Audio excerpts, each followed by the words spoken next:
Drink beer, it's good for you.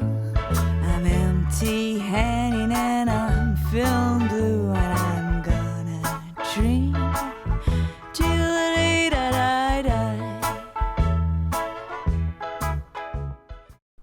Hello and welcome to the video. In this video I'll be sharing my fast New England IPA recipe and techniques. In an ideal world, we would never look to shorten our brewing sessions. Indeed, I enjoy every part of the brew, so far from me to actually want to decrease the time of it. If anything, I'm looking to extend it. It's fair to say though that there are other forces within real life that may not agree with this perspective.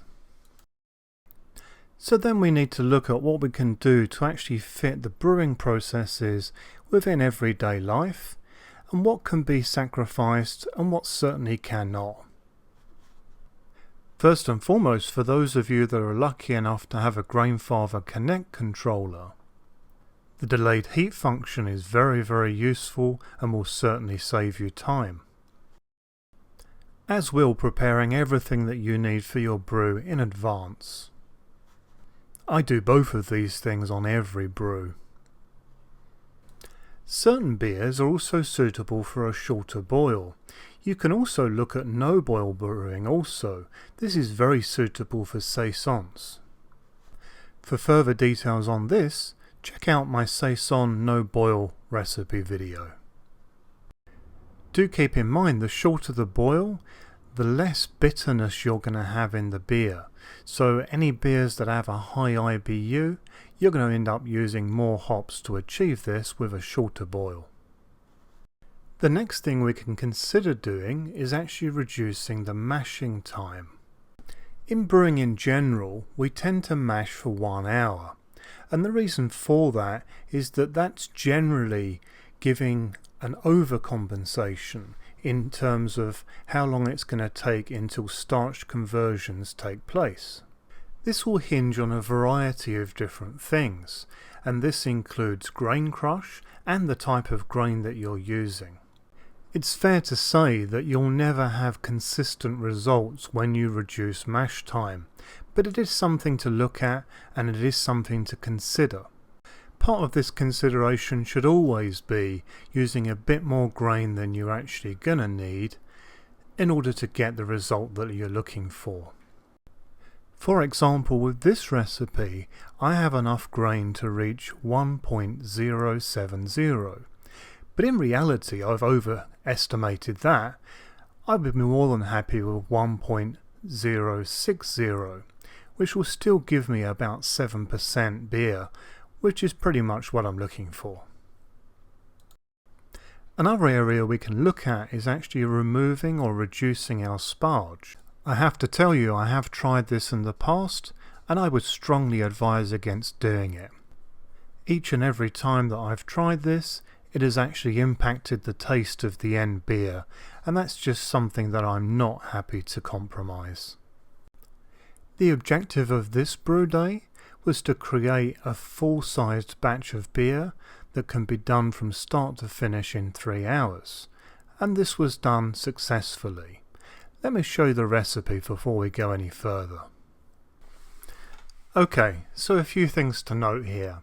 This is not a small batch, and the suspected original gravity that you'll get from this is based around you doing a full mash. This of course is not. The resulting gravity that you'll get will be down to your grain and your grain crush and how well you stir during the breaks that I discuss later on in the video. I would expect you to get anywhere between 1.060 and the full figure, depending on those factors.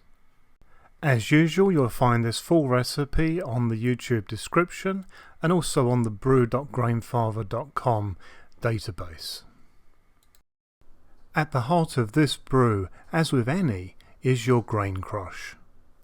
This is fine enough that you can extract all of the goodies that we're looking for, but not so fine that we end up having to use a mash bag or having stuck sparges. As you can see by the size of the mash here, This was a full-size batch. All of the grain was added gradually into the strike water and I stirred as I went, just as normal. This is something that you cannot skimp time on. It will affect your end results. I'm not going to go too deeply in how you do this process here in this particular video with time in mind, but if this is the first of my videos you've seen, please refer to one of my other brewing videos for a full description. You can see that there's a lot of foam in this mash, and this is on account of the fact that we have a kilo of wheat malt in here. As stated in the recipe, this has just a 30-minute mash time, but there's a couple of important steps that I need to make you aware of in order for you to maximize on your efficiency when you do this. So mash as normal for the first 15 minutes, and then, as you can see me doing here, give the grain a good stir up, pausing at points to give it a breaking up, as you can see me doing here also. You don't need to do this whole process for more than a couple of minutes, that will do the job just nicely. I'd also highly recommend doing exactly the same thing after the 30 minutes before your system goes into mash out. I will let you decide whether you actually pause the timer during this or not. Personally I did. So here's our mash schedule for this one. Mash in at 65 degrees C or 149 degrees Fahrenheit. This mash will last 30 minutes in total, but you'll stop midway and at the end to stir for a few minutes each time and also to break up the grain. Then proceed to mash out as normal. Then do your regular sparge, nice and slow and nice and even. We then hit the boil, and it's just one hop that we're adding to the boil, and this is our bittering hop. Make sure you give this a good stir in. At between 15 to 10 minutes before the end of this boil, add in your Irish moss if you decide to use it, and that's debatable in this style of course, just personal taste here, and then add in your yeast nutrient. Then give those a nice good stir in.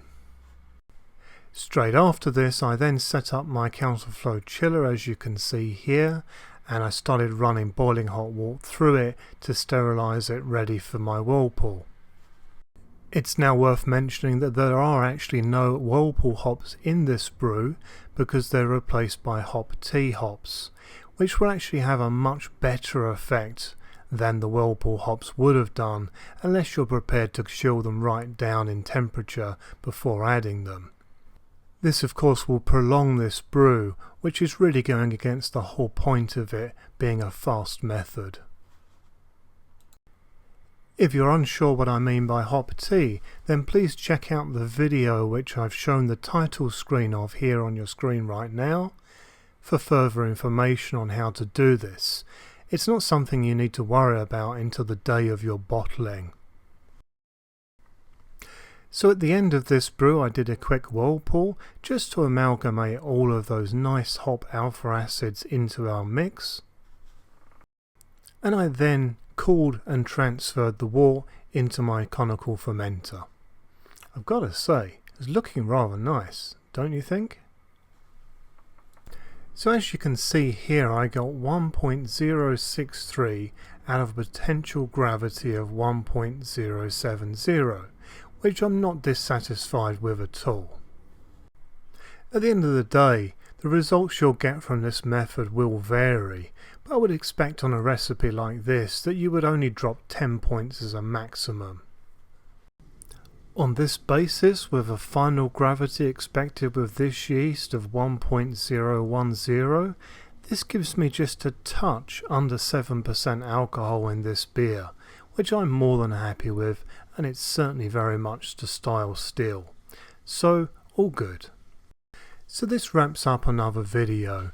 I do hope that you found this both useful and interesting, and enjoyed it all at the same time. Please do keep your feedback and thoughts coming. I find it very useful and often very constructive. And of course, if you have any ideas on something you'd like me to cover, let me know in the usual channels on that also. So if you did like this video, then please do go ahead and like it on YouTube. This really helps me out and allows the videos to be seen by a wider audience on YouTube. I've got a lot of videos in the pipeline for the future, so if you're interested in seeing what I've got coming up, then please subscribe for future content. If you have any questions on anything that I've covered in this video or in others, or anything to do with brewing in general, then please do not hesitate to get in touch. I'm more than happy to help. Until then, happy brewing!